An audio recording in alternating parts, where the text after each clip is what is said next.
Welcome to episode 282 of the Grip Strip Podcast, the talking split and spit edition of the Grip Strip Podcast. My name is Philip Matthew. I'm your host, celebrating 49ers win in week one and also going a clean 4-0, albeit not clean in terms of the injury report in fantasy. And of course, I'm with my co-host and good buddy, the iRacing Indy 500 champion, computer genius, a gentleman and a scholar, somebody who was racing the 6 hours at Indy last week.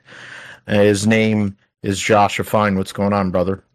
Doing great, Phil. Of course, glad to be back on the show and glad to be on a winning team again, at least for now. And Jacksonville back on 1-0 there and in fantasy too, so in our league. So got that. And ran the 6 hours of Indianapolis on iRacing last weekend. We'll talk about that later on here, but let's get into it. Yeah, so hours of Indy, LMP2.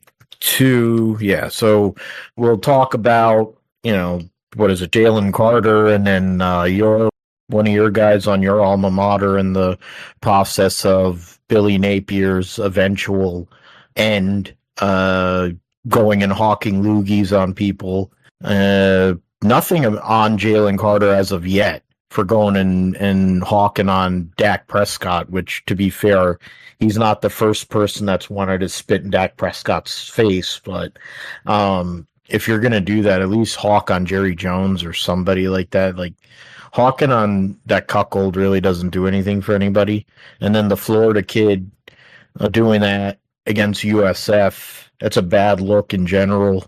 You got bigger problems than just the fact that USF went and got you there. I mean, full well, you probably knew that player, you probably knew him for a while, and that might have been part of it, but it's not. I mean, that's kind of like, it's like a societal degradation thing that people just think that that's okay. It's god awful, but that's that part. The split part we'll get to here with Gateway.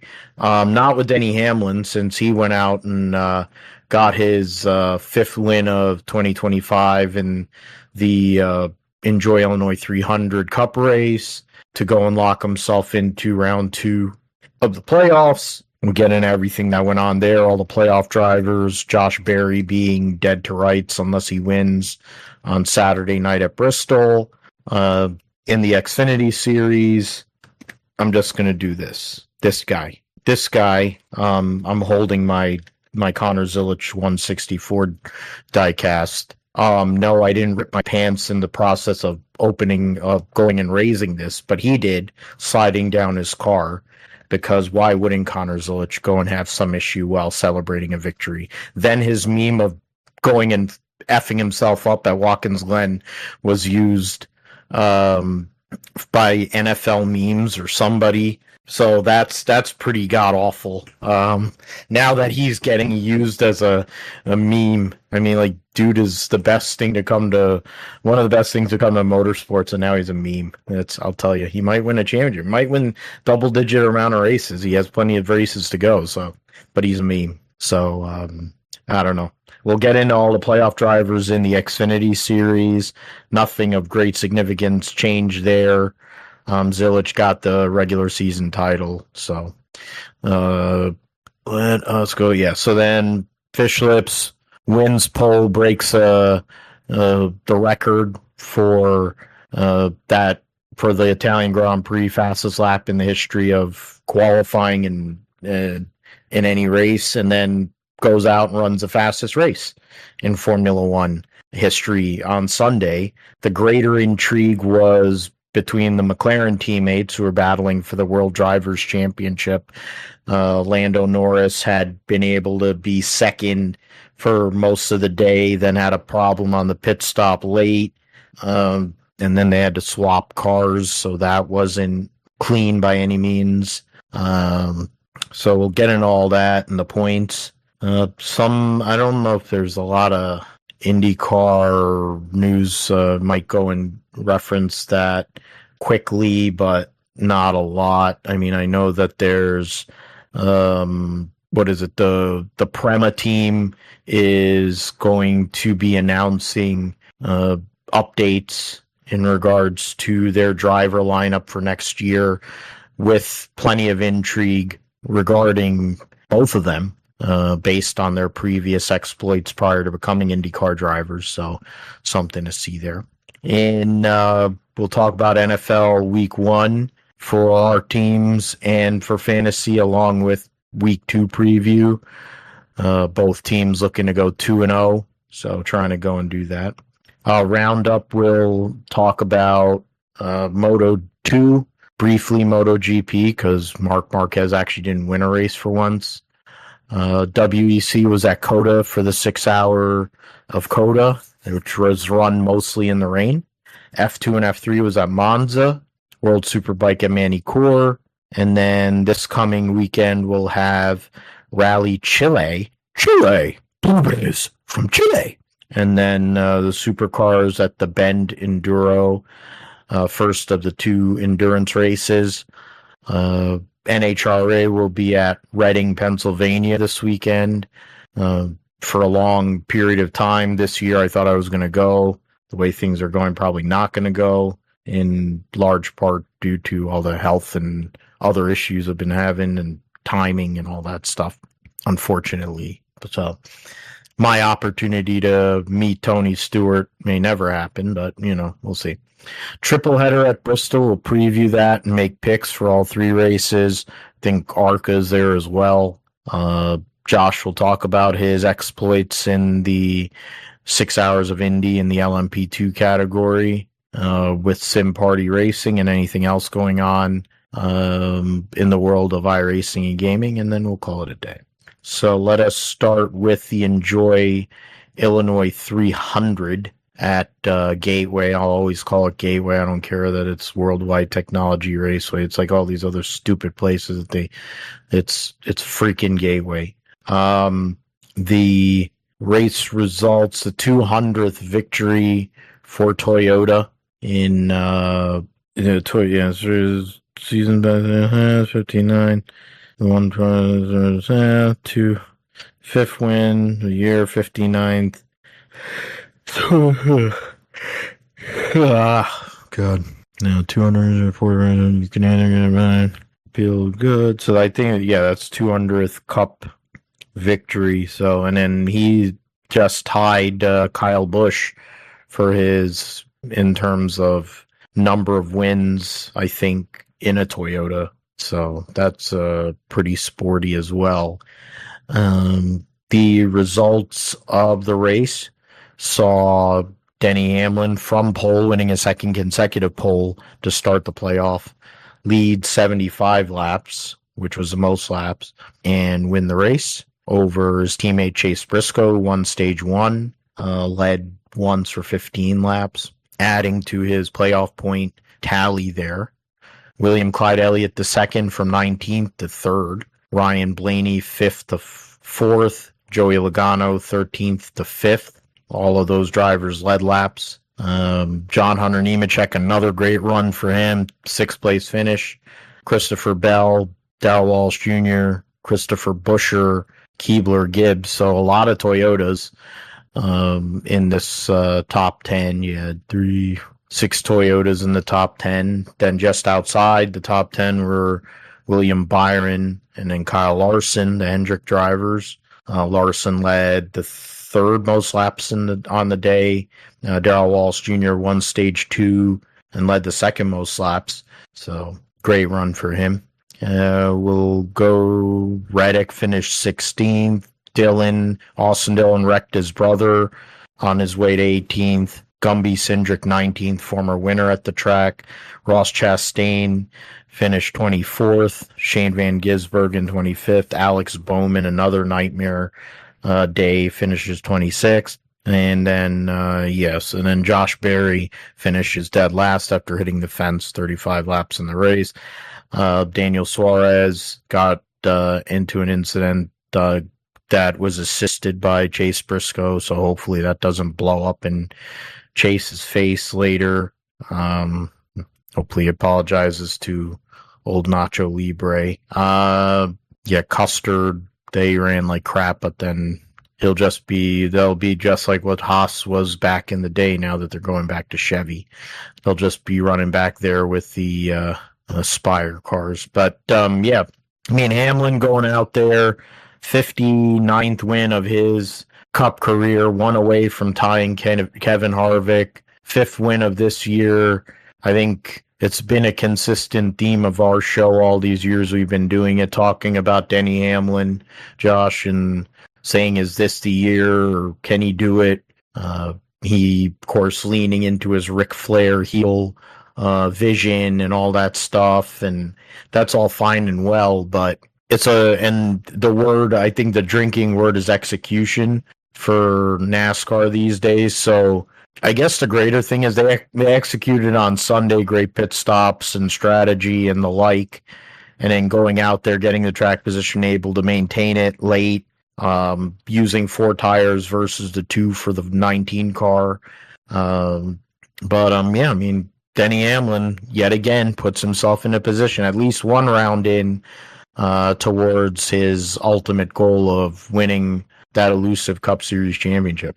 Denny Hamlin going out winning on Sunday, and yeah, since he won, leaned into the heel bit that he's been leaning in last couple of years, and yeah, get on the bandwagon or get left behind there as people go out and boo him and everything.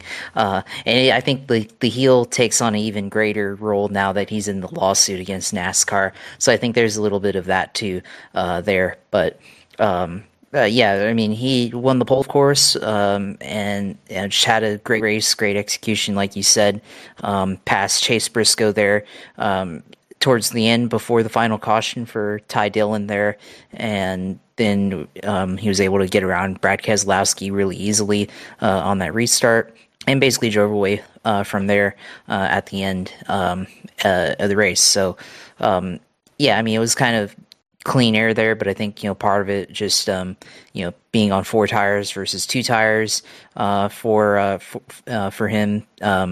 They had a great strategy to do that, of course, and then Ty Dillon's caution, like I said, just kind of negated. There's a lot of people that were trying to run fuel strategy there at the end, and that kind of just threw that out the window there with that yellow for Ty Dillon and everything. So yeah, this definitely was a really interesting race with a lot of the playoff contenders kind of going up and down throughout the running order.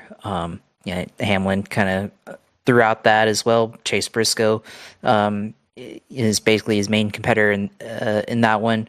Kyle Larson led a ton of laps, but then got behind on strategy, of course, and then had that issue with Bubba Wallace missing a shift or having an issue with his shifter there, and he kind of got log jammed there, and that I guess messed with the diffuser there, and they had to pit for that.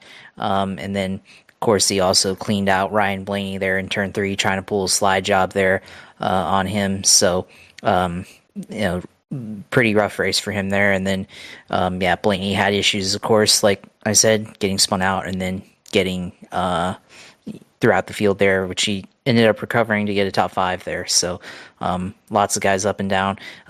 Shane Van Gisbergen up and down throughout the running order, trying to capitalize on stage points, wasn't able to, ends up finishing outside the top 20 again. So still 15 points out of the cut line. So he's on the verge of getting eliminated now, after we thought, or at least that I thought, and Joe, a couple episodes that we had talked about, SVG going to the round of 8, and I thought that would happen, but I guess maybe not. So a lot of things that will need to take place for him to do that, and everything. On the other hand, Joey Logano able to pull out a good race there, finish in 5th place, starting 13th. So great run for him.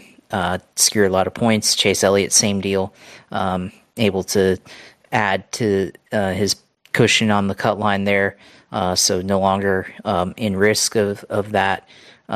But yeah, there was definitely a lot of players throughout this race that could have had an opportunity there. Bubba Wallace, like I said, had his issue on a restart, was leading, potentially could have been one of the drivers on fuel strategy that could have made it through had that final caution not come out for Ty Dillon. So there was definitely with this track at Gateway, it was interesting because you saw kind of the high line kind of multiple lanes kind of work in, but then there was still also kind of the issue with clean air and tires has been the issue throughout the year. So it was kind of a mix of everything that we've seen throughout the entire season. And then in the end, Denny Hamlin goes out, gets one win away from getting number 60 here. So we'll see how many more wins can he add here. And obviously now touting his significance as a playoff championship contender here. So I think we can probably begin to project him in the championship for, and then the title that's finally eluded him throughout the year going to Phoenix. We'll see if he's able to finally pull it off there in a couple months. So we'll see how this goes the rest of the way. Now we have one race left in the round of 12. Lots of guys trying to get in.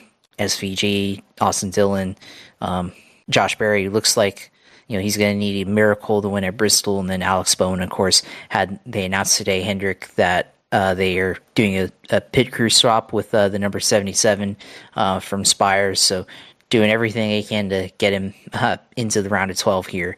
We'll see if that's if they're able to do that as well. So just a really kind of all over the place race here at Gateway, aka St. Louis, aka Worldwide Technology Raceway, several names. So it all ends in the heel, which if you watch the race, looked like they were trying to not show the camera as he was winning the race. The signal suspiciously cut out.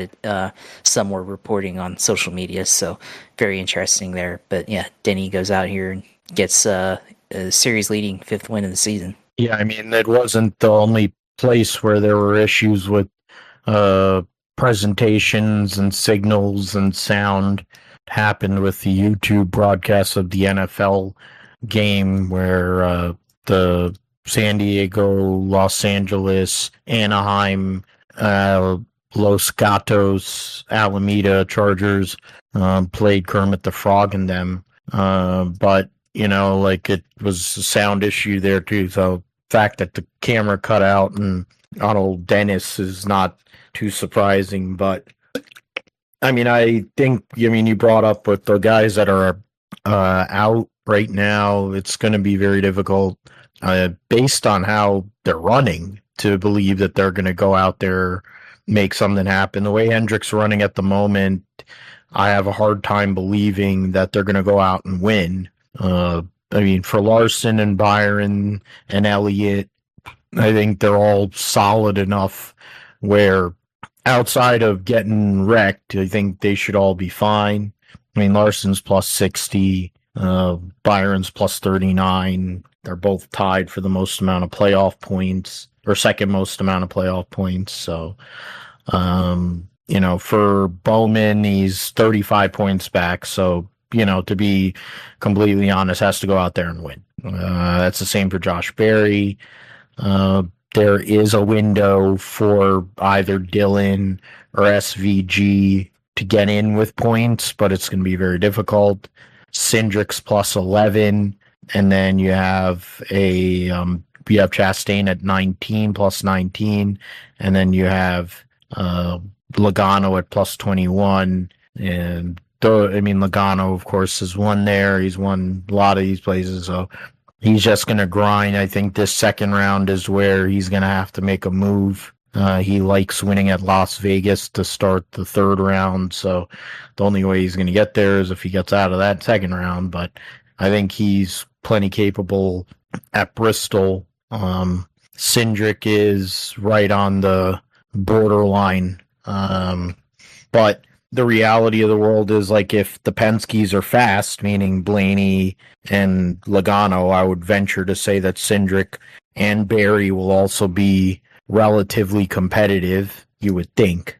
So we'll see what happens with that. In the Xfinity Series, there was, there you go. Fine for the 2 team there. Okay.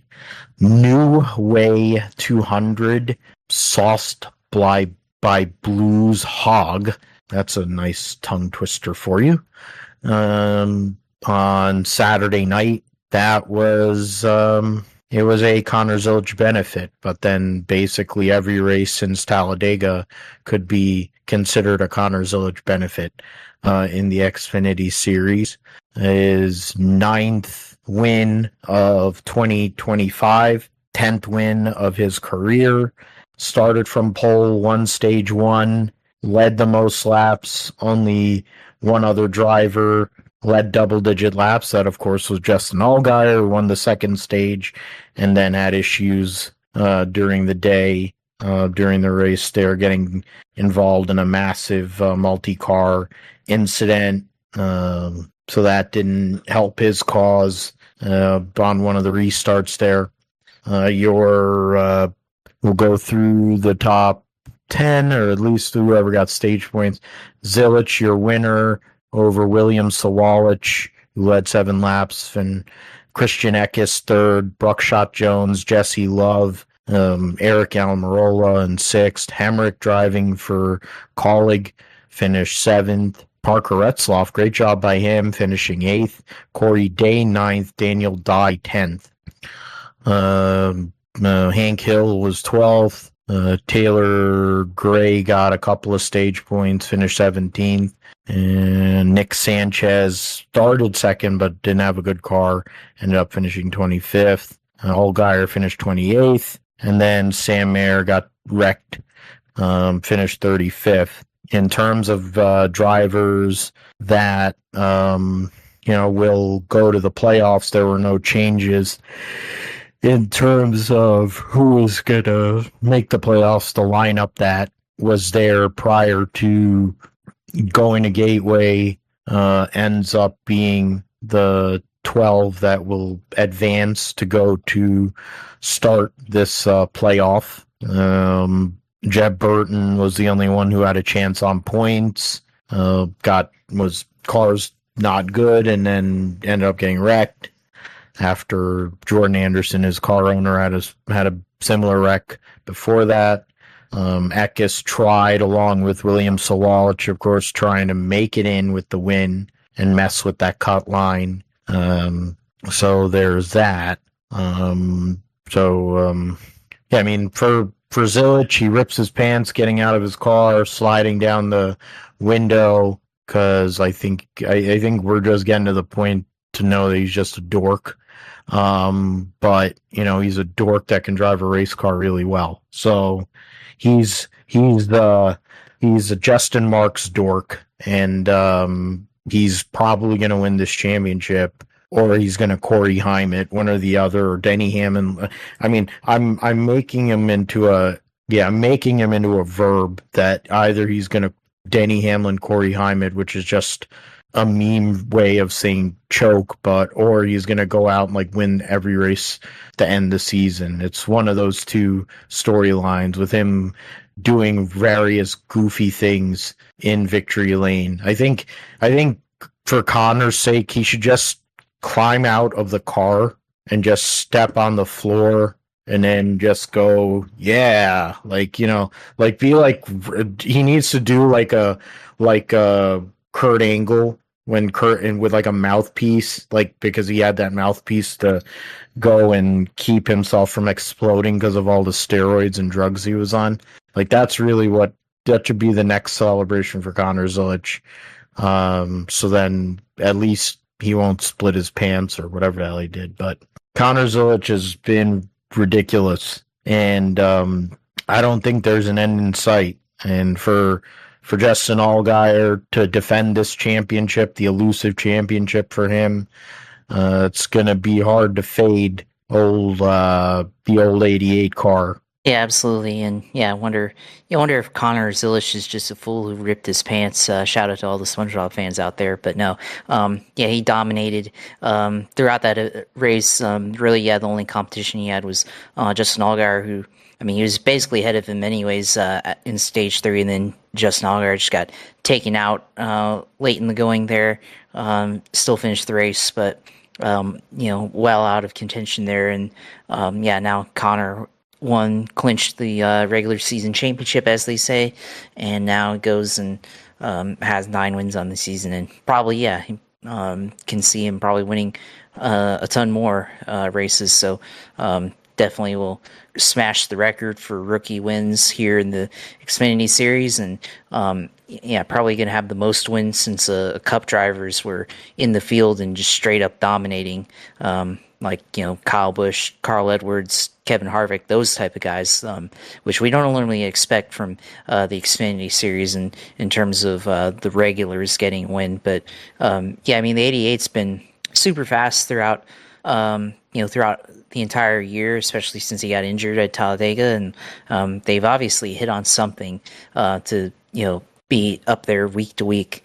And the only race he hasn't really done well since that was the Iowa race, where they still finished top 5, but they weren't as good as what they had been at all the other racetracks. So that just tells you how good they've been since Talladega back in the spring. So now we're in the fall, and only got a handful of races left, and I mean, absolutely should be the doggone favorite to win the championship here in the Xfinity Series. And so I expect him to go out there and win it, but the way the system is, can't completely guarantee all of that and all that. But otherwise, I mean, he was able to just drive away anytime they had a restart. I mean, other than Allgaier and Eric Almirola was really the only one that was able to try to mount a charge, but just was always in the wrong restart lane,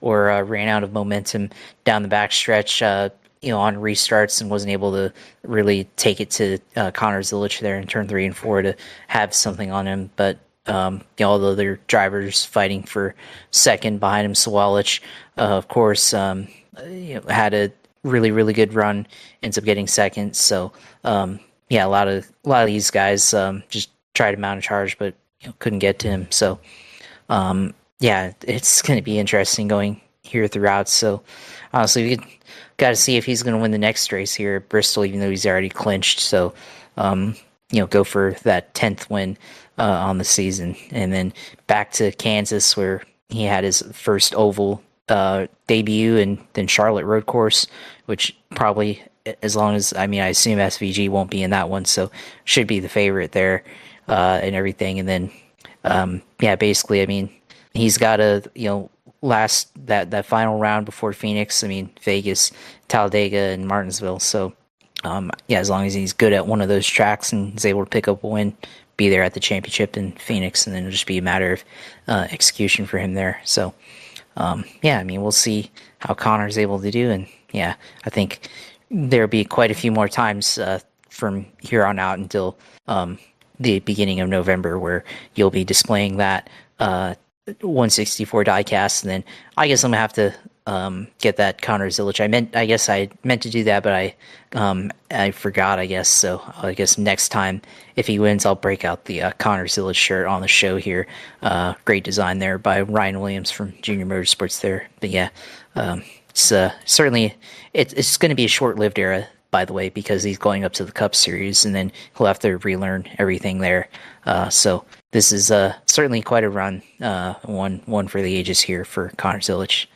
You look at this day and age of the Xfinity Series and how close the cars theoretically are, and for Junior Motorsports, and especially that team, and you add Justin Allgaier to be so far out in front that literally only Sam Mayer has been able to keep up with them points-wise this year, is pretty insane, and it speaks to what Dale Jr., Kelly, LW, etc., and the people that they have in place have installed and have built, that they are so dominant, like the old Cup teams of the Gibbs, past, Roush and RCR, et cetera, et cetera.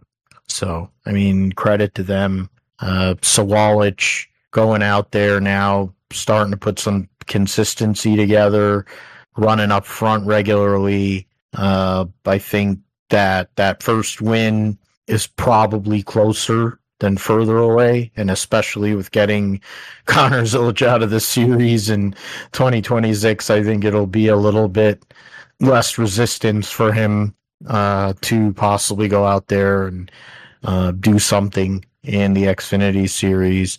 We'll see what they're. Who else joins them? We know that Sammy Smith will be back because, of course, he has the Michael Annett pilot Flying J and all that money. So TWC transport and whatever.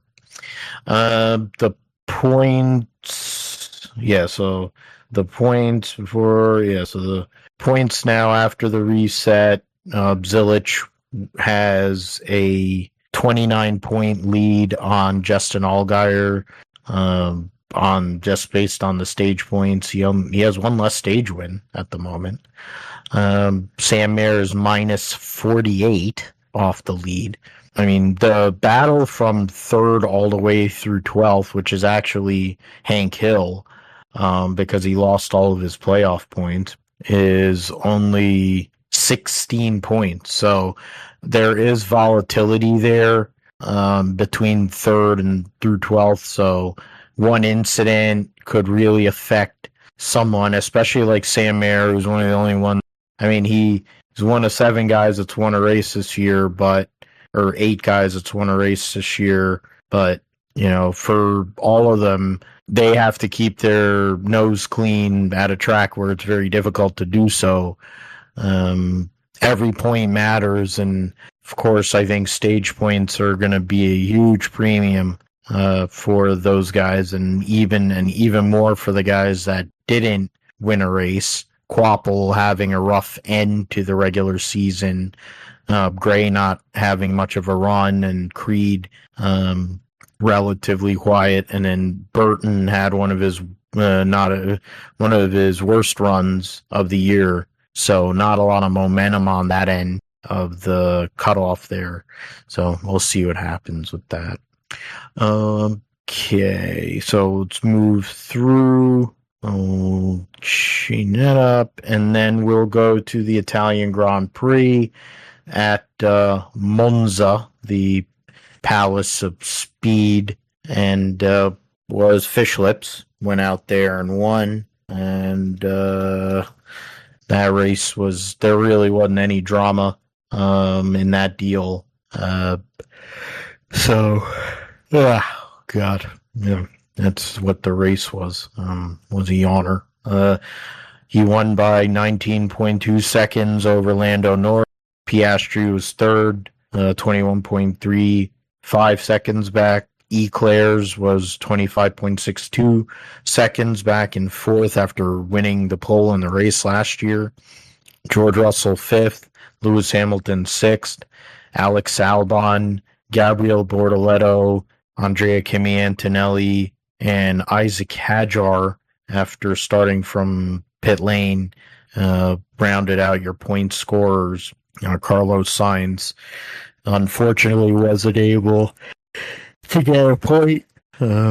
His team principal saying that a 9th was in the cards if they had run everything properly, and of course there are issues with qualifying James Vowles. So, yeah, I mean, the greater story. Fish Lips going out there and being dominant is not surprising. He does that pretty frequently. It hasn't been as frequent as it has been since 2021 through 24 or through 23 into early 2024. But dude is that was his 66th win. So yeah. So right now his chase, I mean, he won 19 out of 22 in 2023. He won 9 last year. Yeah, he's had double digits. This will be his first year since 2020 that he doesn't win double-digit races, so that'll be nice. only 5 poles, 7 podiums, lowest amount of podiums he's had. Right now, it'll probably looks more like 2019 or 20. His stats are going to be more like 2019 or 2020 at this moment, but Bastard still has 66 wins, so he went out there and dominated. And the McLarens, though, that's the bigger story going to Baku after they had to swap positions because they had issues on pit road. They had pitted Piastri first to cover off Leclerc. Then they bring in Lando, who then has issues on pit road. They had issues with the left rear. Then they have Will Joseph call, or whoever the engineer is, whatever team strategist, call Piastri and ask him to swap, which, in a points battle that is relatively close and on the pretense that they might, who knows what could happen with Piastri if he has a power unit issue similar to Lando or some sort of other incident where he has to fall out of the race. This points battle could swap right back to being a pretty close fight. So, other than that, there really wasn't a whole lot. There's a lot of, stuff for the midfield teams and whatever, but drama up front really wasn't there. Fish Lips going out there and getting the job done, and the McLarens adding more intrigue into a situation where it really shouldn't have to have that much intrigue as they move towards the likely scenario of getting both the drivers and constructors championship. Yeah, and for Verstappen, of course, first lap there, going off course there, taking a page from his fellow Red Bull teammate corporately, and Connor Zilisch there, doing what Zilisch did last week at Portland there on the first lap at Monza there. So,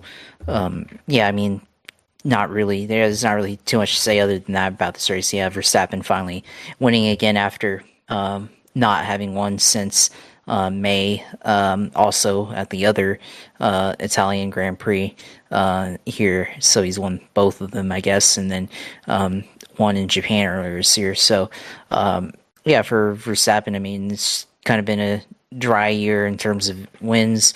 Of course, going back to the numbers that he had before he started dominating, like you said. So, sort of showing the hand going back into other teams' favor, like McLaren, of course. And the team orders controversy there. Yeah, that was the big story out of this race with Lando and Oscar Piastri, and a lot of controversy too, I think, among fans and everything. But it's just part of just having two drivers that are really good, who both can equally, have a chance to win, of course. And then, one's looking like going to be the title favorite, while his teammate Lando Norris still mathematically still has an opportunity, but that's getting lower and lower as they go throughout the year, the rest of the year here, for him. So, it's going to take more opportunities for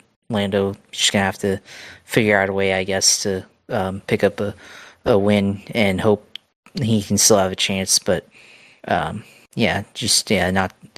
too much other than that with this was the fastest race in F1 history, and of course Verstappen's pole on Friday, the fastest lap ever, which it's interesting to me how that can be said when I think older cars were more capable in terms of speed and horsepower. But I always go back to that 2004 lap with Juan Montoya as probably the real fastest lap in F1 history. But I guess the time is what it is. What they were able to do on qualifying on Friday, so on Saturday. So as far as the other results, at least Lewis kind of recovered after his issues that he had in the Dutch Grand Prix, finishing 6th there.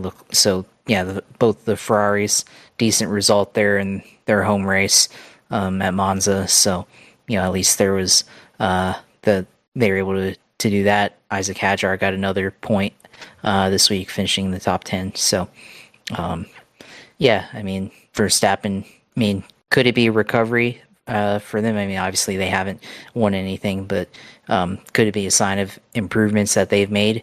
Perhaps, but we'll have to see going throughout the rest of the year and going into next year. So, yeah, we'll see what they're able to do, I guess, throughout the rest of the season.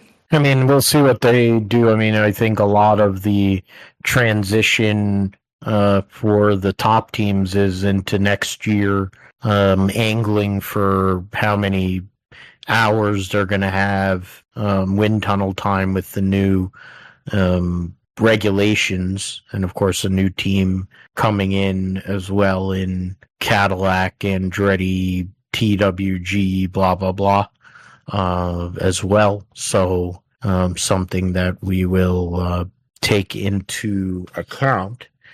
Right now, the point standings, 31 points, Piastri ahead of Lando Norris.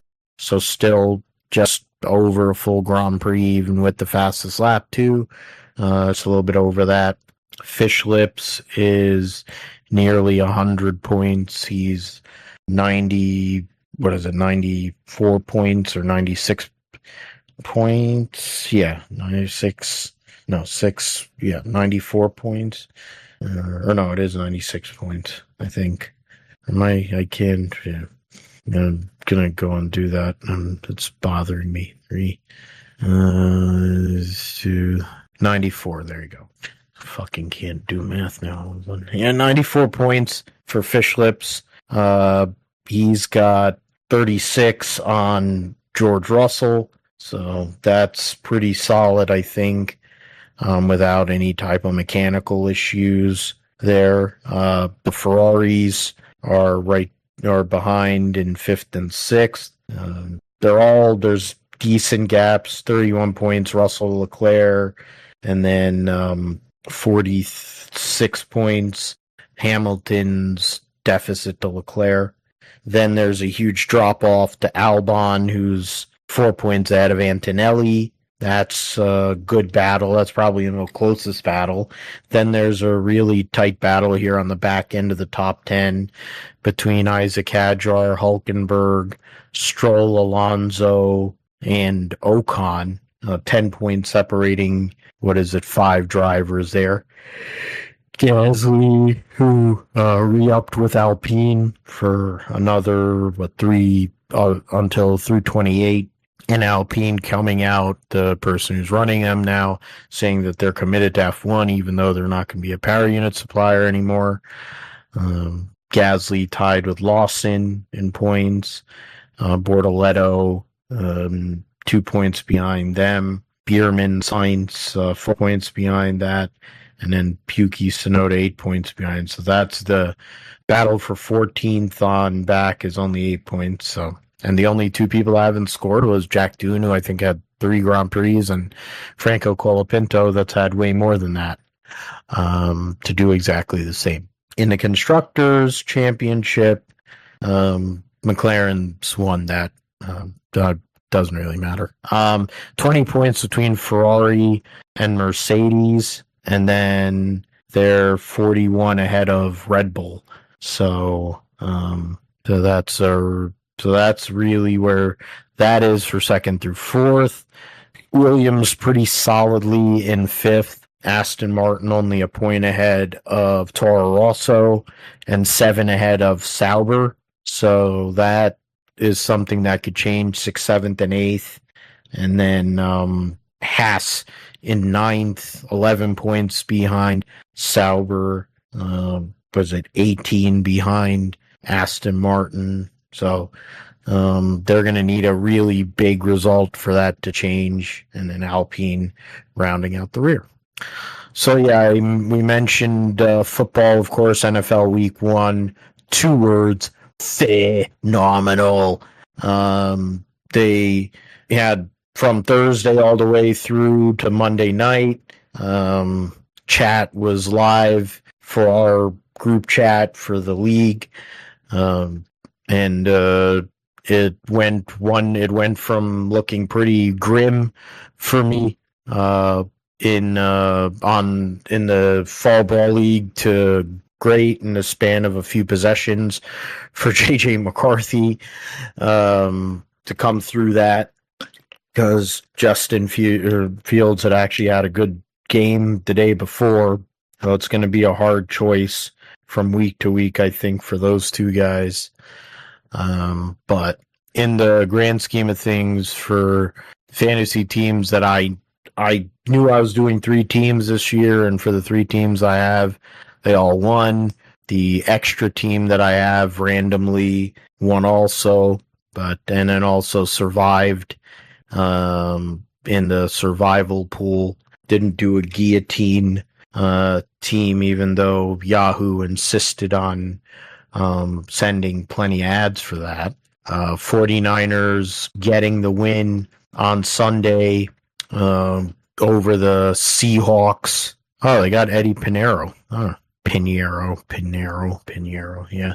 So he's not a bad player. So that'll, I like, he's more reliable, that's for damn sure. Well, anybody's more reliable than fucking Jake Moody. Going out there, getting a divisional win. Rams ended up winning. Arizona ended up going out there and schedule standings. Have to go and so just Arizona and Los Angeles both won, and so to go out there, get that 17 win in division, moving on, that's good. The bad, Brock Purdy nicked up with multiple injuries, may or may not play. That's not great. Christian McCaffrey, freaking Shanahan tried to run him into the ground, per usual. GK gets a touchdown and soon after is hurt. Hurts his hamstring and now is out for 4 weeks. I had a couple other things there. I mean, you had Jennings, who held in and then has been dealing with some injuries, ends up aggravating those. It's like day to day. So that's not great. The offense is just decimated at the moment.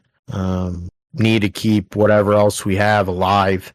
Jake Tonjes, whoever the hell he is, I don't even know if his family knew who the hell he was, ripped the ball from Rick Woolen or whatever in the end zone out of his hands and gets a catch. He first catches of his NFL career, and one of them was the game-winning touchdown. So credit to him.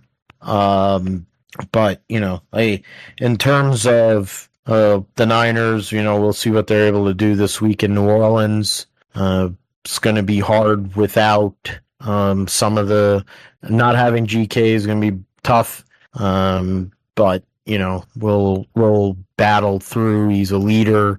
He's a great leader, and he'll of course be supporting his crew. For me, last week, before I throw to you, Josh, I mean, in terms of pocket aces, Kermit, solid game. He was over projection. Lad McConkey slightly under, but they were spreading the ball around to everybody. Xavier Worthy got hurt running into Travis Kelce and dislocated his shoulder, supposedly. So now that's a day-to-day. Derrick Henry had a huge game in the shootout in Buffalo, but laid the ball down too, which is cost me 2 points there.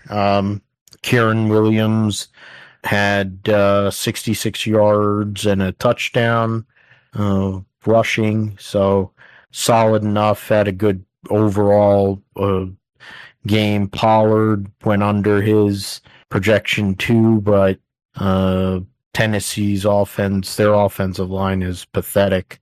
Cam Ward was running for his life. He's probably going to get murked at some point this year. It's almost like you rewind 30 years ago to when Steve McNair was a rookie and having to go and play behind that Houston Oilers offensive line, and how bad they were playing in the Astrodome and the like. Similar there.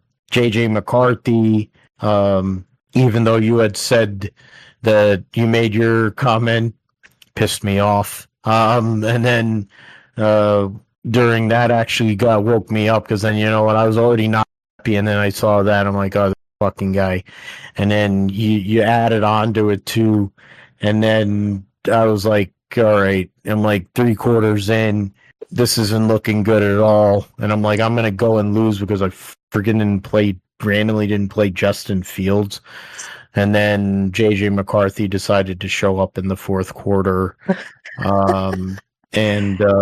He gets 2 passing, 1 rushing touchdown in the span of 3 possessions plus a 2-point conversion to go over his projection basically in the fourth quarter.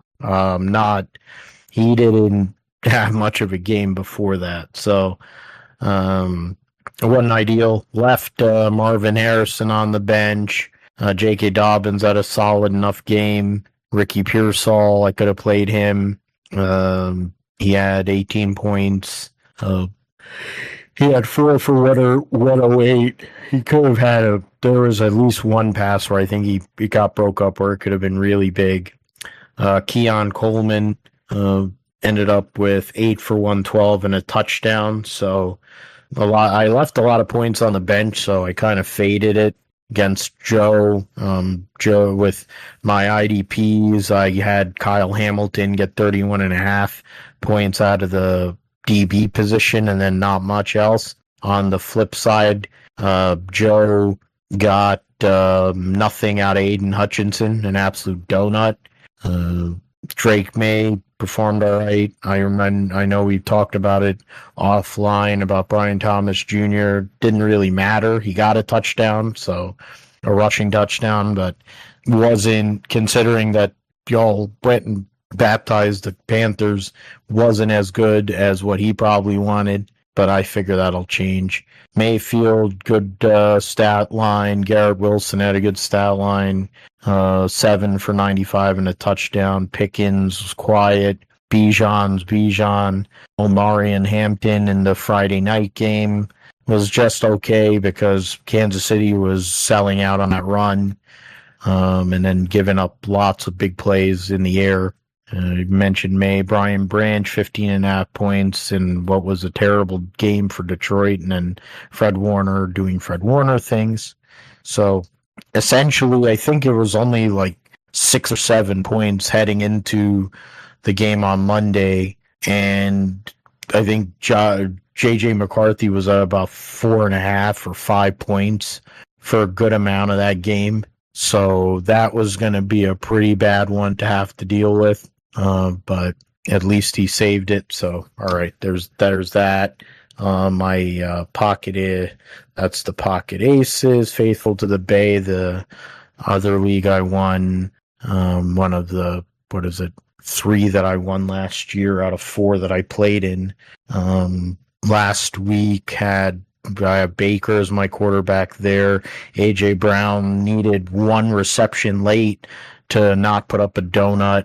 Marvin Harrison, Derrick Henry, Omari and Harris, and then Tyler Warren, who part of the reason why I got such a bad grade in this league for my draft, I think, was because I took a risk on him.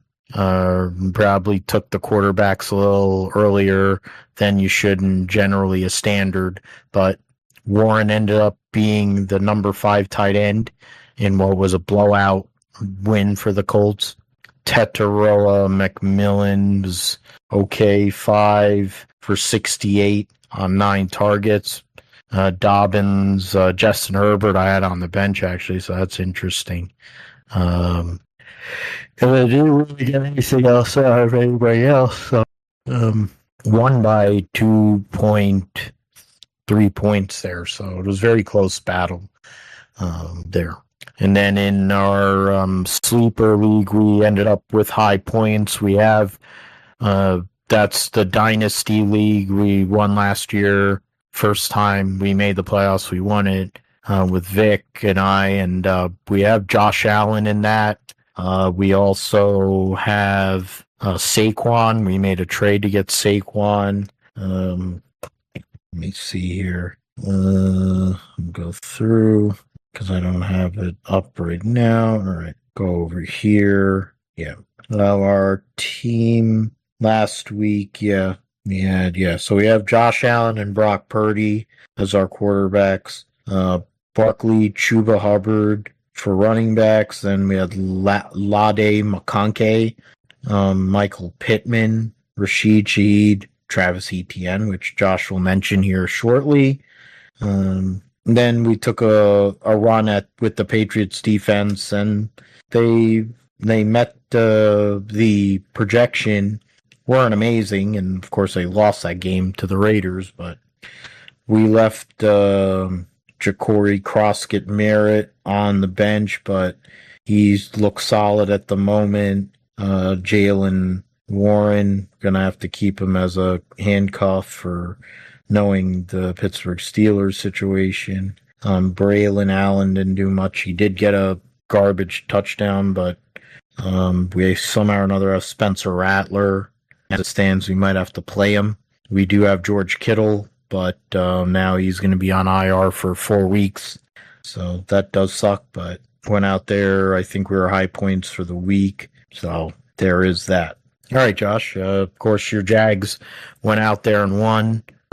Your teams also in fantasy seem to do well as well. And then guess you can provide further context in why you felt the need to go and bring the needle out on week 1. No, I was, man, I just wanted to talk trash. That's all. I saw that and I was like, man, you had a chance there. And then, the first half of the game, JJ McCarthy was playing bad. And I was just like, I look at the matchup because, it's the matchup of the week in fantasy between you and Joe. And, I saw that. I was like, oh, I'm just going to say this and just troll here a little bit. So I didn't mean to really piss you off, but yeah, no, it was all good banter and everything. But I said that because I also passed up on Justin Fields in our draft, so in the first round there. So could have easily had him if I wanted it, but I went with Statue and Jared Goff there. So I don't know. I was just having fun there, but it's all part of it, right? But no, I mean for Jacksonville, we have a actual football team again. And I say that because they went and ran for 200 rush yards, which they weren't able to do since 2022 in the Doug Peterson era at the very beginning of that era there. So they traded away Tank Bigsby yesterday for a 5th and a 6th rounder, which could become a 4th. One of them, I think the 5th, could become a 4th rounder. So glad not. I'm glad to see him go, but James Gladstone making another move there with conviction because they felt that he wasn't a fit for the offense. I do think I like his running style better than Etienne as a kind of a bruising physical running back, but with the way that they want to run the offense with someone who can be both a pass catcher and a running back. That's Etienne has been able to do when he was healthy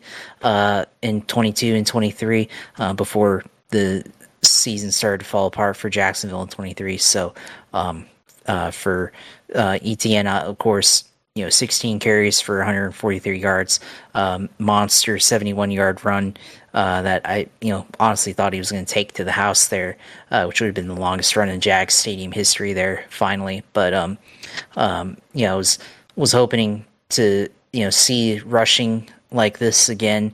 And, hopefully we have more games like this where they can just be physical and manhandle the other team. And yeah, it was the Panthers, and the Panthers have been bad, but I like that they were able to manhandle the other team like that, and run the ball effectively. Of course, so yeah, we'll see how they go against week 2 against the Bengals. So another cat team in the AFC. So we'll see how Trevor Lawrence does.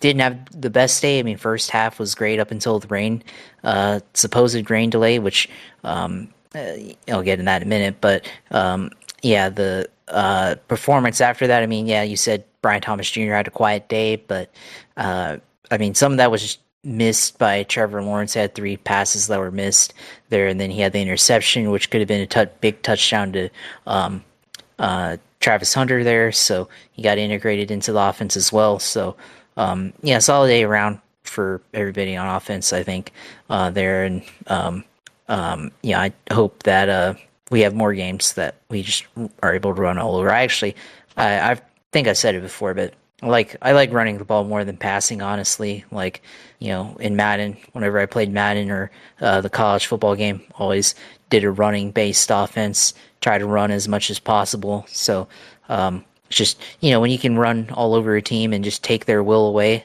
it's a different kind of feeling in football when you can do that.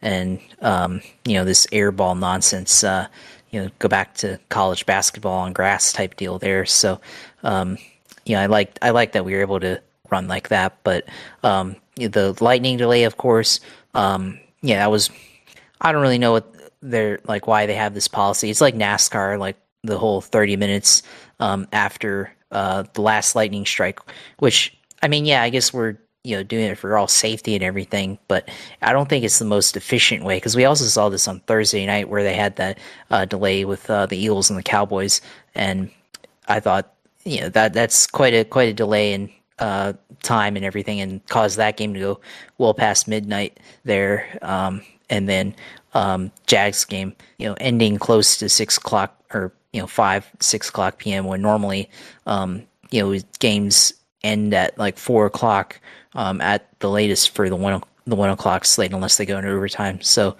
I would like to see them change that policy to something where they look at the radius and look at the rather than last time and go by time elapsed, because that clock resets every time. Maybe they do like whichever comes first, where if the storm system passes through the radius, then they can rescind the delay. Otherwise, then yeah, the 30-minute rule maybe comes into effect. But something that makes it more efficient, so that people aren't just sitting around for a long time, for the fans and for both of the teams, because that that definitely causes a shakeup in rhythm and everything. So hopefully they come up with a different rule. Of course, the Jags in a couple of years will have a brand new stadium, so this will all go out the window anyways.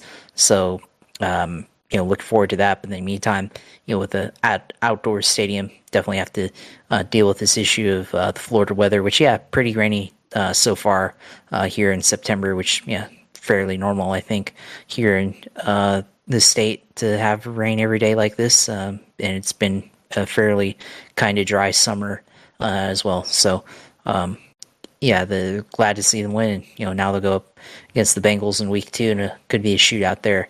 So we'll see how that goes. But yeah, my fantasy team easily won on my end. So we talked about the War Games thing, which I guess, Phil, you won your War Game matchup. I won mine. So I think it's 2-1 in favor of your team there. And then I forgot what my team's called, but we're on the other side. So that was good there with a lot of points on defense.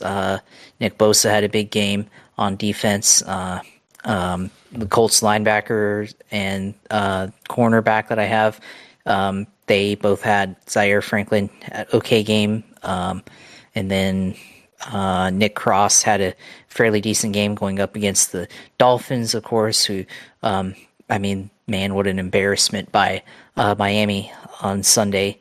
With all that they have behind them, you'd think that they'd be doing a lot better, but clearly not. Kyler Murray had a good game. Jonathan Taylor had a good game. Saquon had a good game. Jared Goff didn't really do that well, but he had enough to put up decent amount of points there. Brees Hall had a good game in that shootout against Pittsburgh for the Jets. Malik Neighbors didn't really do that well, but had a handful of points there. Jacoby Myers did well. Bench wide receivers, Zay Flowers and Deebo Samuel did pretty well, so might have to look at starting them, especially later down the season for bye weeks and all that stuff. So got good win there. Of course, my work league, my other league that I'm in, didn't win there. Didn't have as much points that I probably needed there. Lost 97 to 120. So Lamar had a great game, of course. I have Brees Hall also in this game. Isaiah Pacheco didn't have a good game. Tyreek did not have a good game. And then my kicking didn't have a good game there. My kicker, Chase McLaughlin, had a pretty poor stat line compared to Brandon Aubrey from Dallas. So, it was a fairly good week one in the NFL. Briefly mentioned college football with the Gators, which, they won their first week 55-0 against some school named Long Island University. Then week 2 playing against USF, who beat Boise State week 1. Thought they were going to do well. I mean, they were like 18-point favorites or something, and they go out first half, it's like 3-0. I'm like, what the heck? And then second half of the game, just a lot of ineptitude. Actually, in the first half, they had a touchdown called back twice on offense, and they had to settle for a field goal because of offensive pass interference and holding. So lots of penalties, lots of bad play calling, bad clock management there at the end. 2 pass plays and burned a grand total of 13 seconds at the end of the game, and then allowed the USF Bulls to go down the field and kick a field goal at the very end of the game.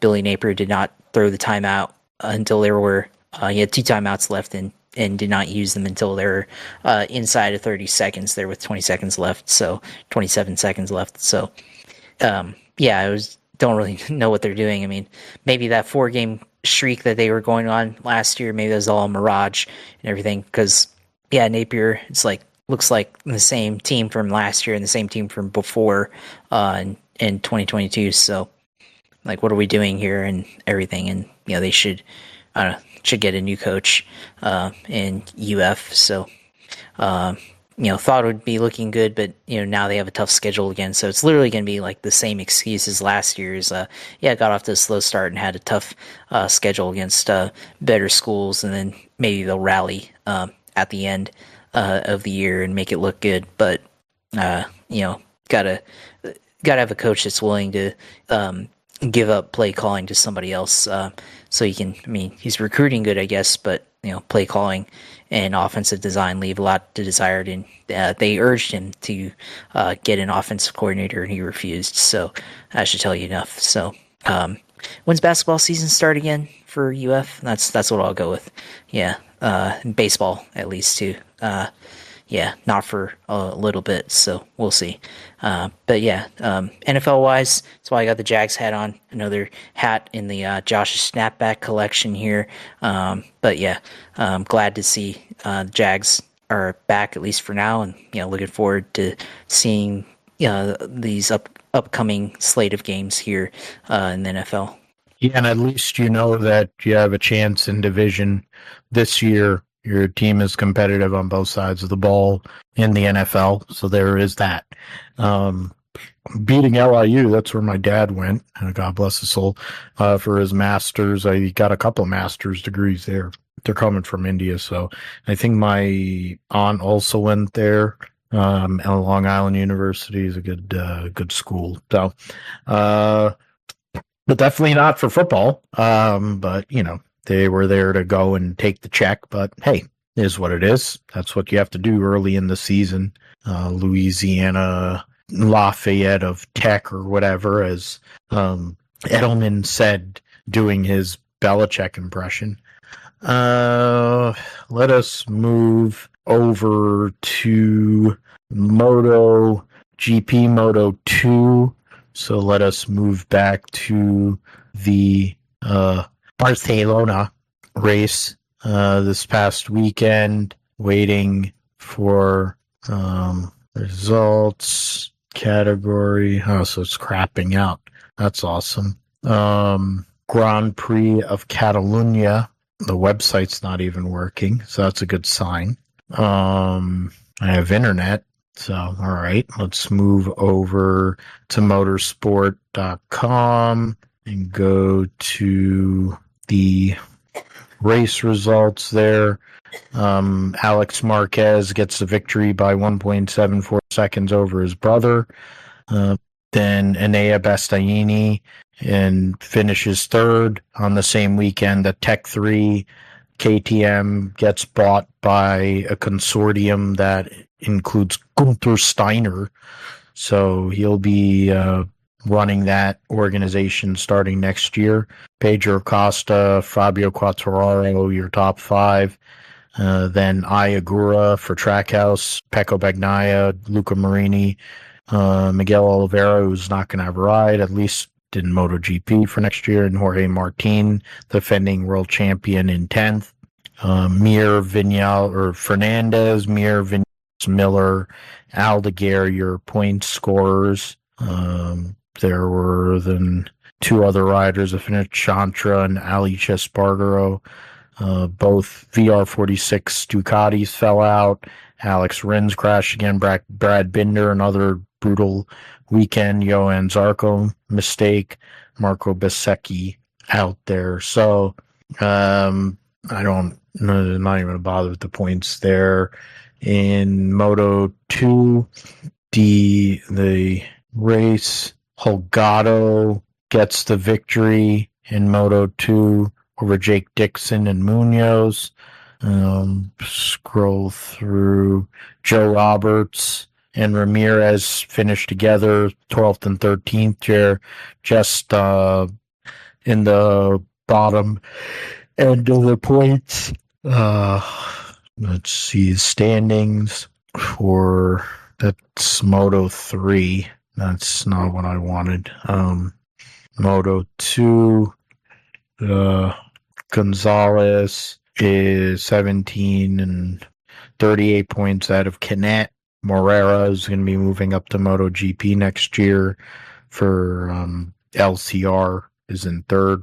And Roberts right now in 12th in points. Was it 9 points out of 10th, 12 out of 9th. So we'll see what he can do this weekend in San Marino.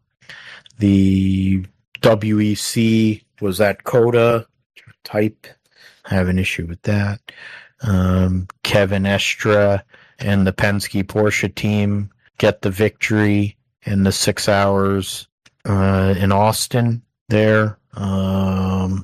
Top three different teams. Porsche Penske, number 6 year winners by 8.62 seconds over the Ferrari, number 50. And then the Peugeot, number 94, finished third. The Peugeots were third and fourth, actually. The Ferraris, second and fifth. The Cadillac, number 38, with Baba. Sebastian Bourdais and Jenson Button was sixth. The Ferrari 83 with Kubica, Yaffe, and Hansen finished seventh. The second Cadillac, the number 12 Cadillac, was eighth. Toyota's first Toyota was ninth. And then the second Porsche was 10th. The Alpine, one of the Alpines, number 35, finished 11th. In GT3, what should I call it? Because of the wet conditions, the people who were swapped onto dries ended up making a lot of time. Marino Sato, Galeo Leung, and the United Autosports McLaren gets the victory by just over 0.2 of a second on the WRT number 46, Valentino Rossi's car. And then the Vista, of course, a Ferrari, Davide Rigon, gets the second, or finishes on the podium there. I think 2 races to go in their season schedule. They have Fuji here at the end of this month and Bahrain to end their season. The Ferrari, I think that's the 51 Ferrari. That's Puer Guidi, I believe. I think it's 51. And Giovinazzi, they lead the points by 15 points over the AF Corsa Ferrari.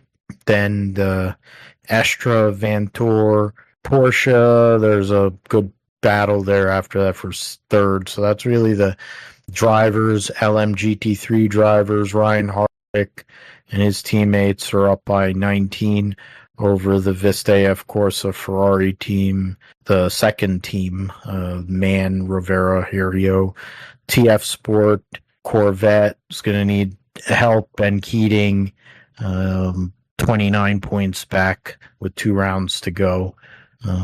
Hypercar manufacturers, Ferrari leads pretty solid. Porsche and Cadillac battling close in second. Hypercar teams, that's the AF Corsa versus Proton, and AF Corsa is going to get that. Go into F2 and F3 at Monza. We'll start with F3. MP Motorsport retains Alessandro Giusti, race for Dutch team. The announcement of Matteo. Okay. Whatever. So the results of the race this past weekend in the sprint race, Roman Belinsky gets the win for Rodin Motorsport, and Igo Chukwu had fastest in practice, was second fastest in qualifying. Brad Benavides actually qualified on pole. Wow, that's something. Belinsky over Stenshore, Van Hoopen.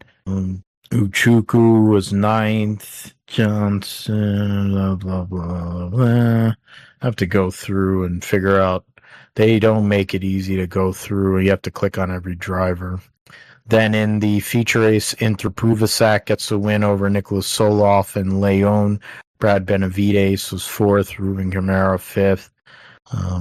Trans Badur, Stenshore, Ugo Chukwu had issues in the race. Only went 6 laps. Verts didn't even get through the first lap. Barrichello, I'm assuming, is Ruben's Barrichello's son. So Ruben Camara gets the championship, and likely scenario where he's going to move. I would think that Soloff would be the same. Mary Boya, possibly. It was a pretty close battle from 4th through 7th. Interpruvasak with that feature race win to end the year gets himself to 7th. Ugo Chukwu was 16th. Brad Benavides, huge result there in the feature race to get himself 14 points there. Gets himself to 19th. So, alrighty. There were 37 drivers that started at least one round of the season.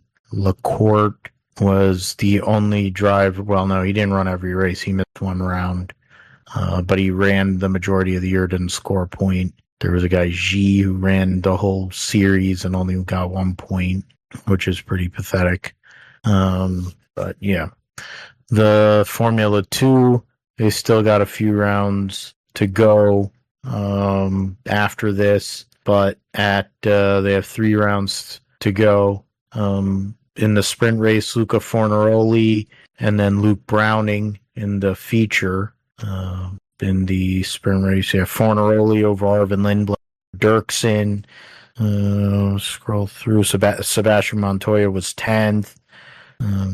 Jack Crawford was only 16th. And Max Easterson and Kushmini DNFs. Then in the feature race, Luke Browning over Dirksen and Marty.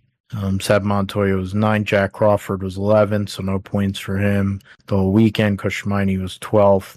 Easterson 15th. So the points heading into Baku, Luca Fornaroli, 19 points ahead of Luke Browning, who had a big weekend, outscored Fornaroli by 8.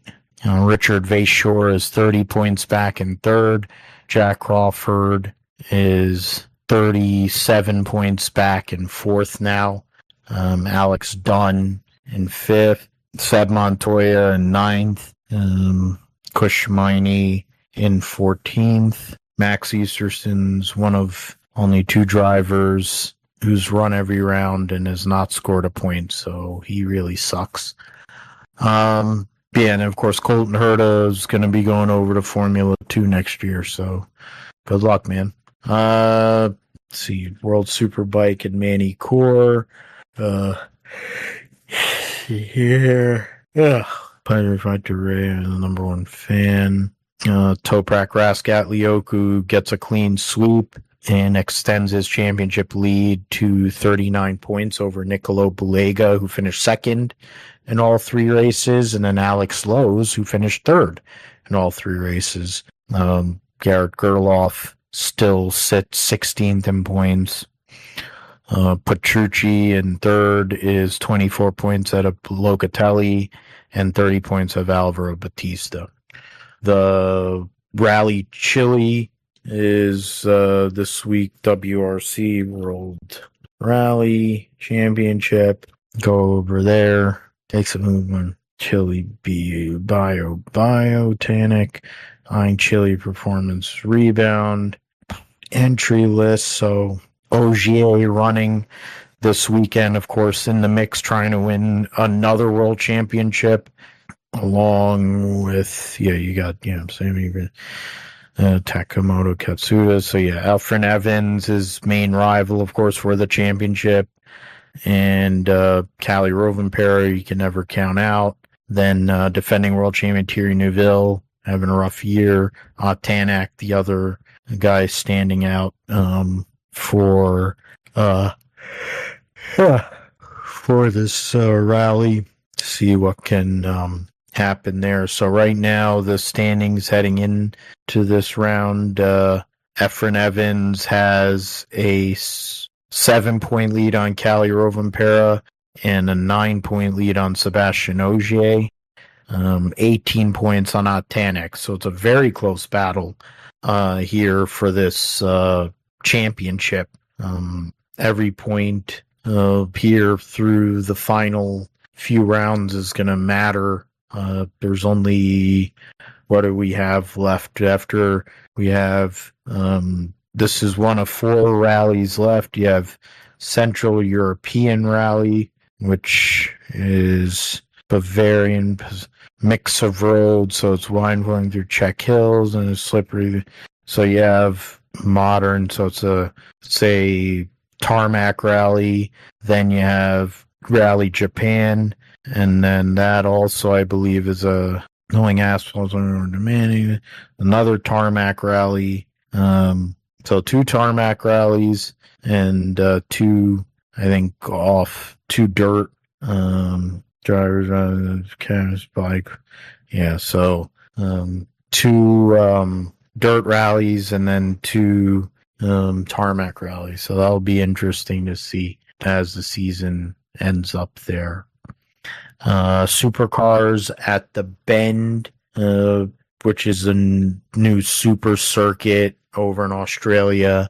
Bend Motorsports Park extends Supercars Enduro deal, the Air Touch 500. So what does that say? Bend until at least 2028. Will host Supercars. Was on a 3-year extension. The first Ryco Enduro Cup in history. Announced and will host a traditional pre-Bathurst Enduro for the next 3 years. Going to do a bunch of upgrades on top of that. So there is that. And then, so the Enduro Cup line, and then the latest news. Go over there. So I was scrolling through that. Driver fuel changes set to spice up Bend 500. That I don't know. Tracks 6,000 training. Premier Racing HRT insert. Oh, that's nice. It's cool.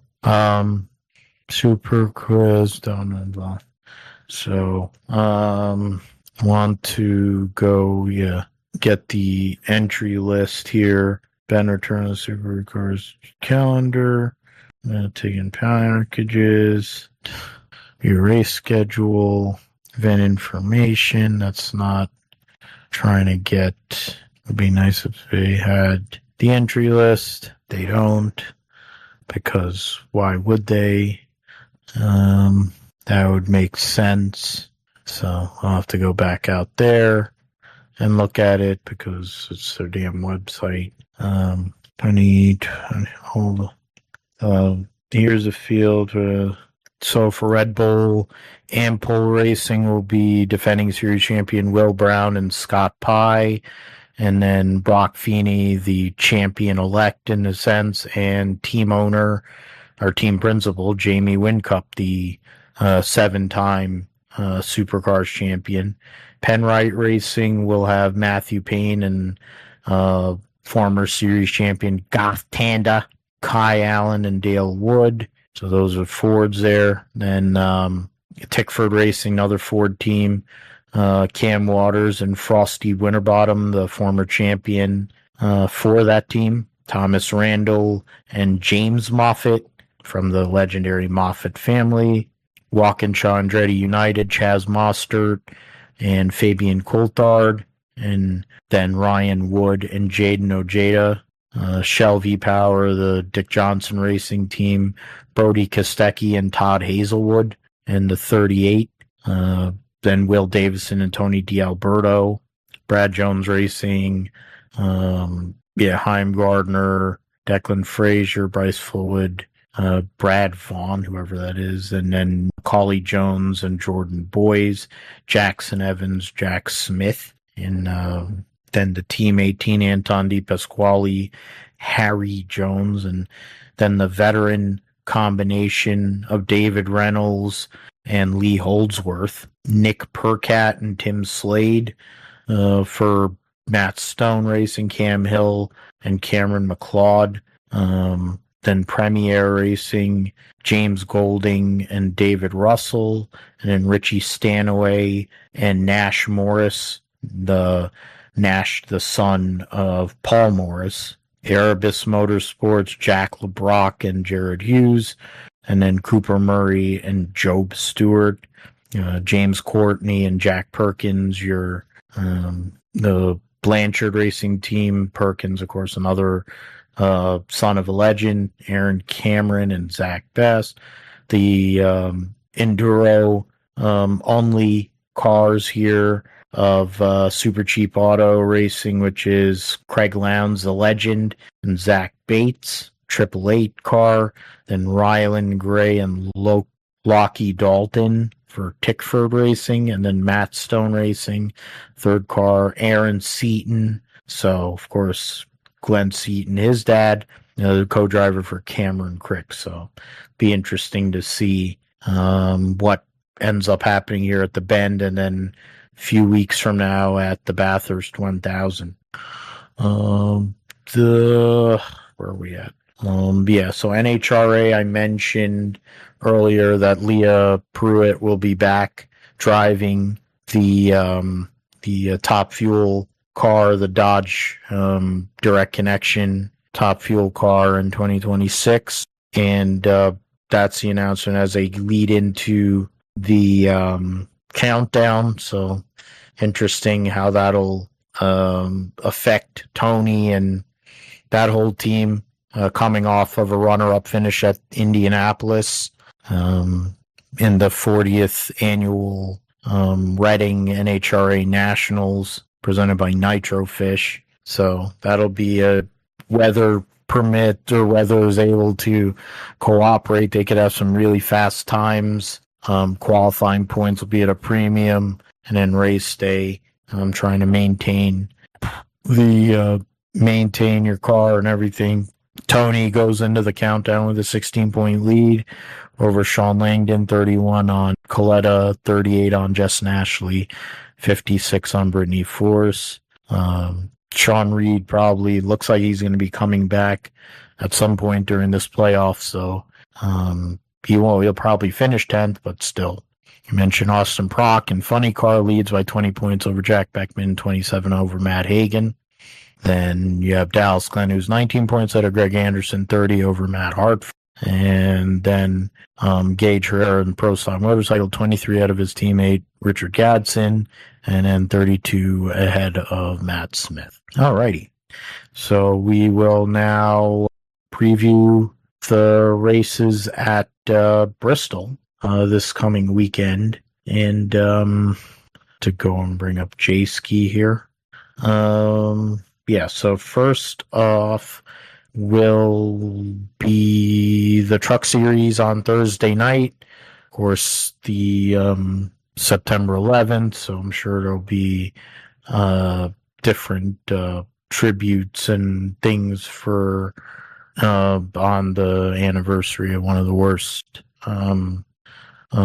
instances and incidents and attacks that have ever taken place here in this great United States of America. But there will be truck racing this weekend, so or at least this Thursday to mind off of that, at least briefly.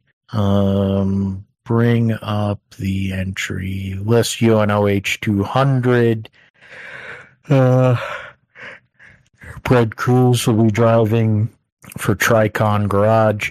Trayton Lapsevich, the late model driver, Canadian, will be making his truck debut in the 02 for Youngs. You have Clayton Green in the Starton Park truck, and then you have Norm Benning, who's another Starton Park. Corey Day will be in the 7 for Spire.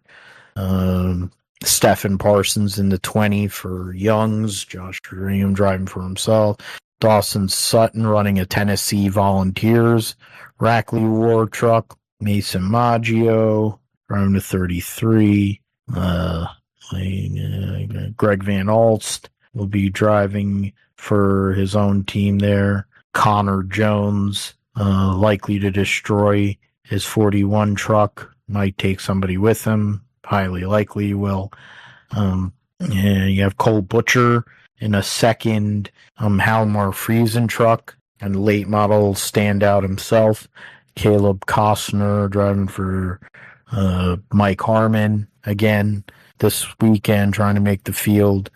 Parker Kligerman trying to make the field for a home game for the Henderson sports team. Charlie Henderson, of course, passed away recently, so it'd be big for them to make the show and then do well.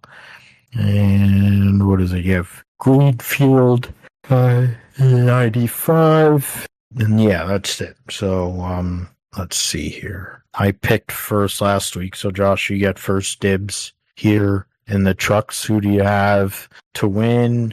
Is it Corey Heim or is it someone else? And then who do you have as your wild card? Yeah, I mean, I don't really see any other scenario where it isn't Corey Heim, so continue to pick Corey Heim until he doesn't win. So I'll go with him on his 9th win of the season here in the Truck Series, and then I'll take Parker Kligerman here as a wild card pick here for the weekend. Yep, that's definitely safe and solid. I'm gonna go with Lane Riggs to win, and then my wild card pick will be I'm surprised they didn't.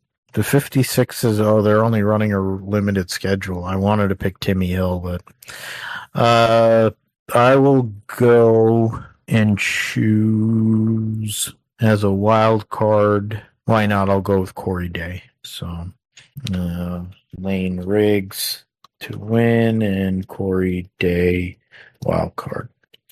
Xfinity Series, it's the Food City 300 at Bristol. It's coming Friday. What is it, 39? So 39 for 38. We have Carson Ware driving the 07 for SS Greenlight. Butterbean Queen making his Xfinity Series debut for Colleague in the 11.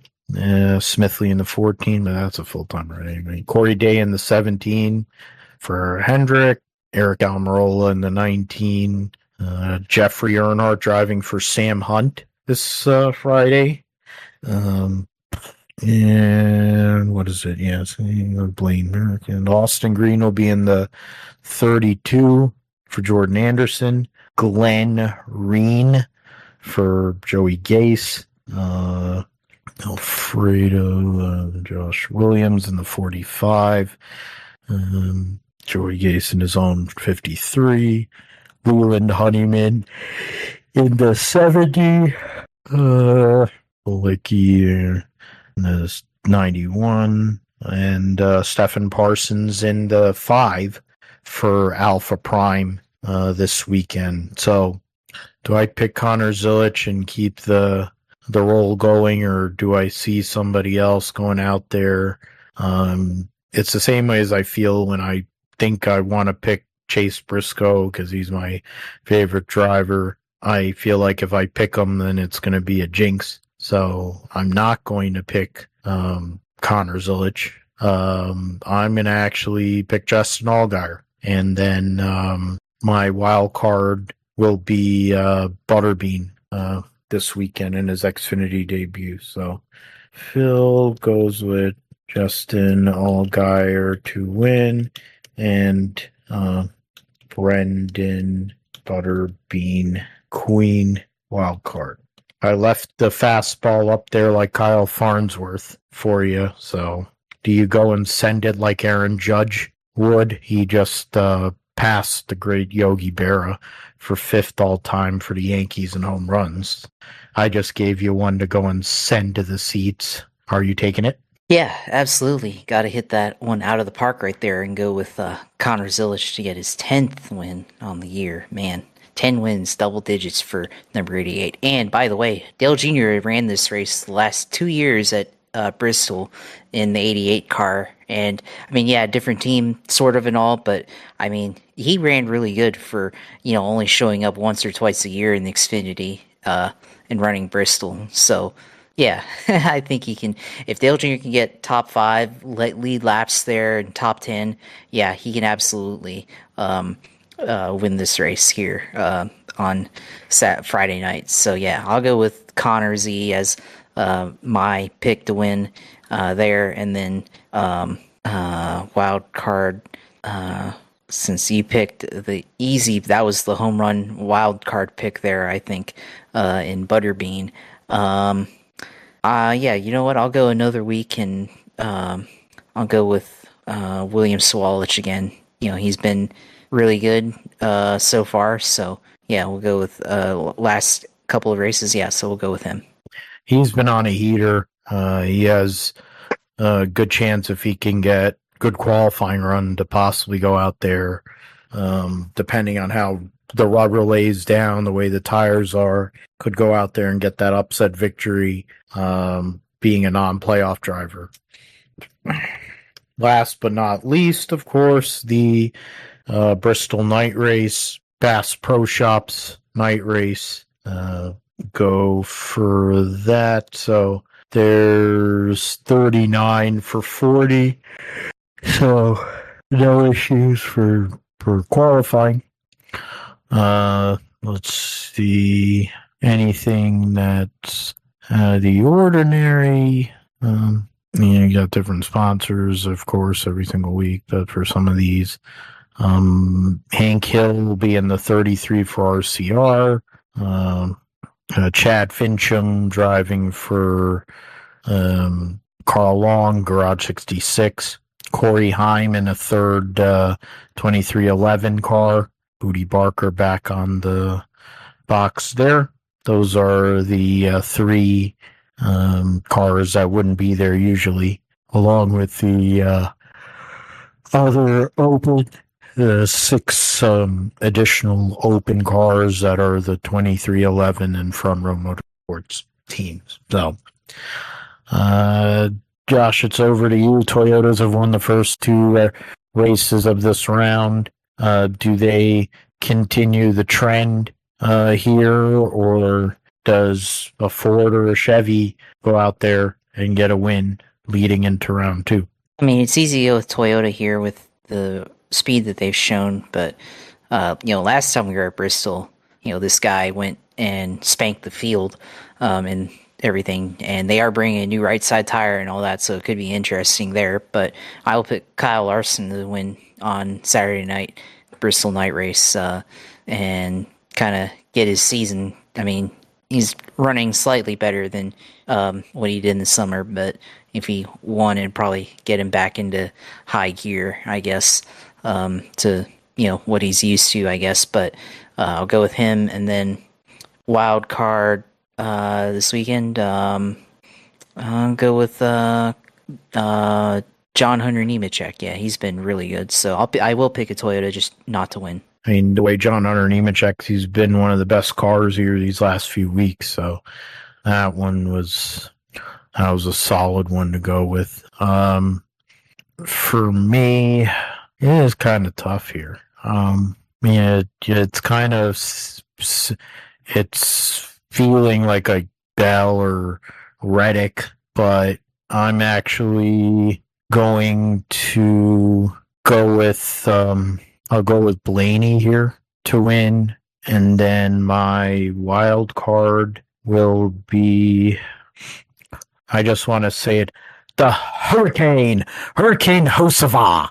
I just wanted to, I couldn't see it like Lee Diffie, but it just sticks because they were talking about it, I think, on DBC or whatever, because they were talking about nicknames, who has nicknames. And the fact is, like, I just remember when they came back at Iowa or wherever the hell they came back for the first race they had of their broadcast deal, and then he goes and says Hurricane Hosava, and that just, it seems like a kind of track for him anyways. He likes hitting people and stuff. So YRB to win and Hurricane Hosavar wild card. Alrighty. So Josh, it's your time to let us know what's going on or how your exploits were in the iRacing 6 Hours at Indy and everything else that's going on in the world of iRacing gaming in your sim segment. Yeah, for me, so did the iRacing 6 Hours of Indianapolis on Saturday with the LMP2 class on Sim Party Racing. It's teamed up with one of the guys over there, and we had good pace. We started third. We had a really good setup that we were able. Well, my teammate was able to kind of come up with, and I ran with it, and had decent pace there, and he was really good. Obviously, a lot more experience than me running LMP2s, but we were probably trending to be in the lead. I mean, we were running, had a really bad start, just first lap getting taken out there, so, or getting involved in some stuff and falling back into the pack, but we made our way back up to third, and I think we're in second and had an opportunity to get to the lead, I think, because the guys that were leading ended up falling back and getting into an incident there and lost laps. But then when it was my turn to drive, just had connection issues for some reason. As soon as I pulled off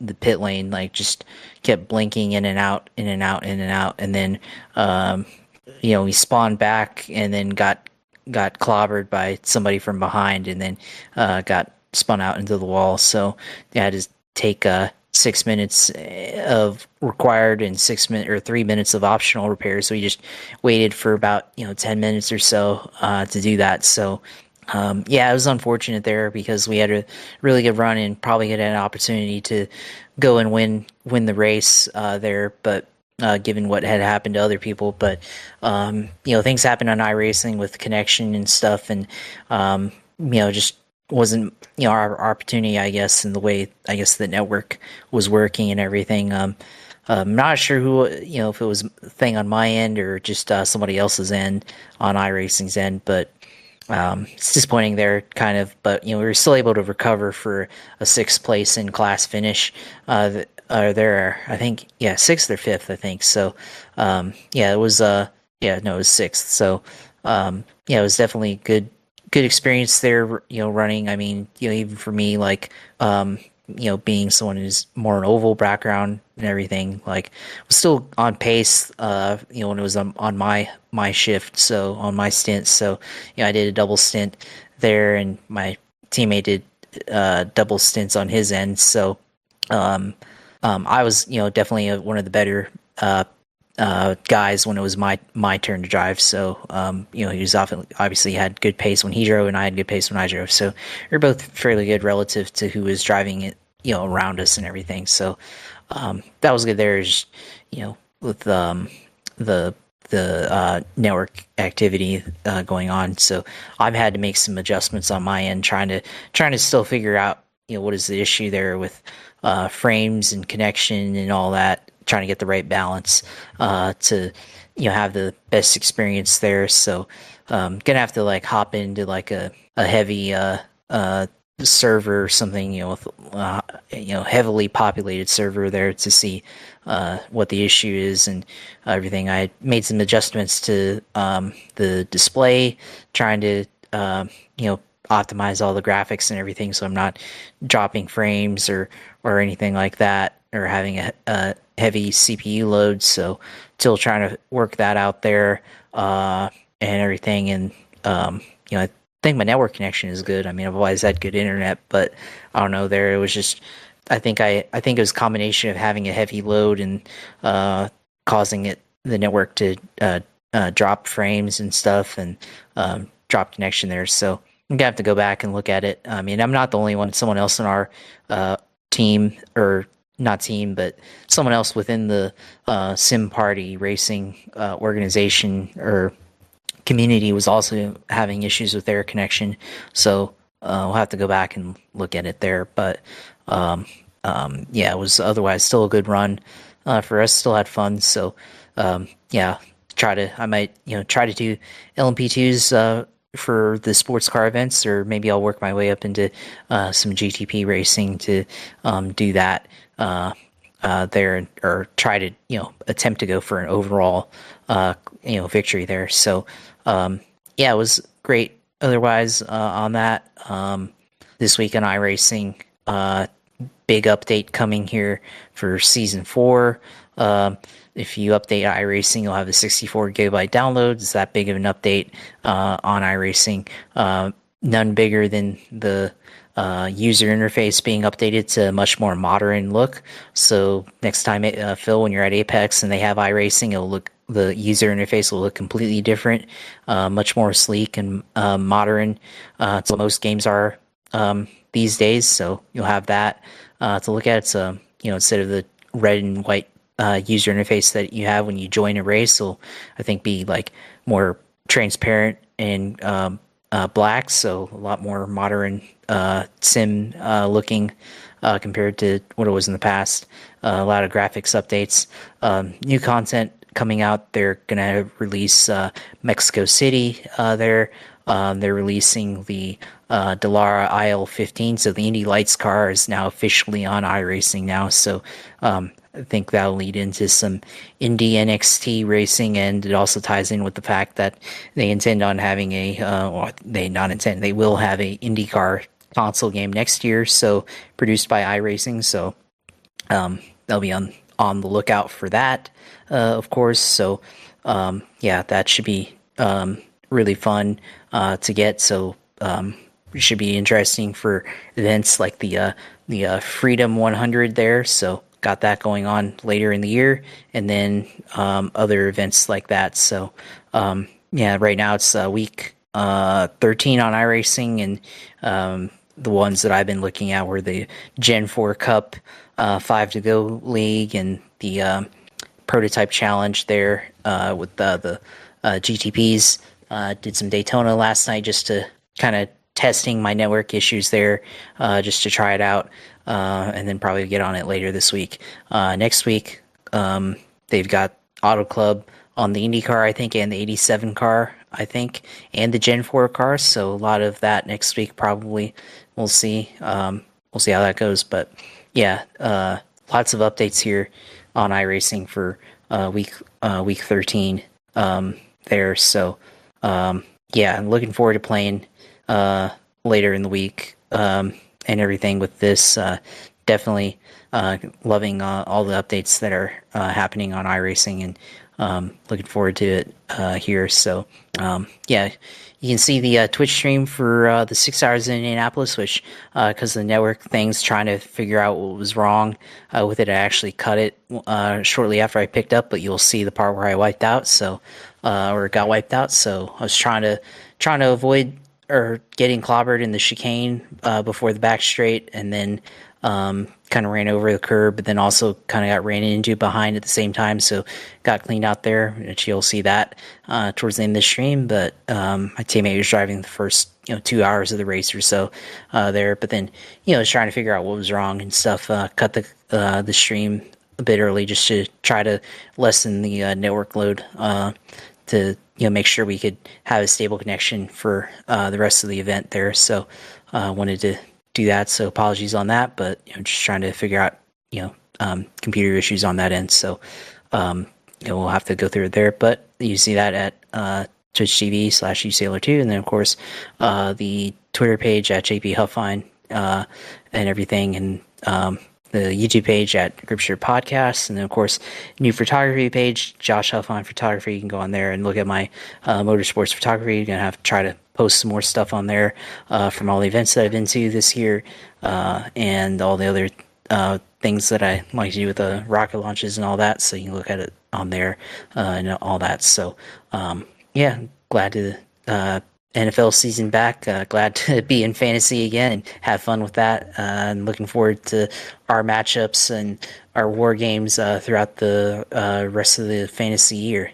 Yeah, I was trying to figure out how to put the divisions in. I might try to do something in one of the notes there. But of course, thanks as always, man, for all your hard work, contributions, and insights, and for your great driving ability as well, amongst all the other great things you do, man. So for me, you can find me at GSP1428 on YouTube. That's where the audio will go for the show. Of course, the Gripshire Podcast page, you can get the video. PG Matthew 28 on Twitter, Instagram PGMGSP28. You can find the Gripshire Podcast at philipgmatthew.com and also on podbean.com, which is our sharing site. With that, we'll move to episode 283 next week of the Gripshire Podcast. We will recap everything that took place at Bristol. We'll also talk about the WRC, Supercars, NHRA, and then preview Baku for Formula One coming up, and anything else that's going on. I want to bring up the schedule just out of curiosity, upcoming races. So yeah, so there's a little stuff going on. Yeah, so there'll be, you'll have the 6 hours at Indy for IMSA. It'll be Cup and Trucks in New Hampshire, Formula One there next week. So a little lighter week. Of course, we'll recap week 2 of the NFL for our teams and our fantasy teams, and everything else going on in the world of sports and motorsports and anything else that comes to our mind. Talk about here on the Gripshire Podcast. So for Josh and Phil, thanks for subscribing, thanks for listening, and we'll see you next time.